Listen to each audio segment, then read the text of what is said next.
LSDM-ja ka kërkuar dorëheqjen e ministrit të Brendshëm Pançe Toshkovski për shkak të asaj që e cilësojnë si dështime sistematike që nuk arritën të parandalojnë tragjedinë në lagjen Karposhtë të Shkupit, ku një grua 31 vjeçare dhe fëmia e saj 6 vjeçar ranë nga balkoni.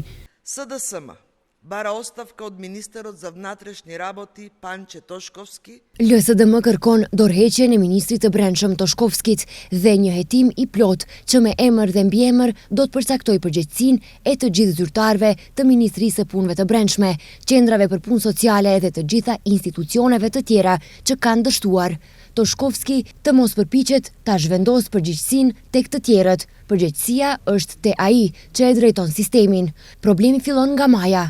Të vetmin telegram që sot duhet ta dërgoj Toshkovski është dorëheqja e tij. Nga ana tjetër, në reagimin e VMRO-DPMNE-s thuhet se është e ulët dhe e pahishme deklarata e LSDM-s kur është në opozitë. Tragjediti shfrytëzon për të mbledhur pikë politike dhe jo për të treguar empati.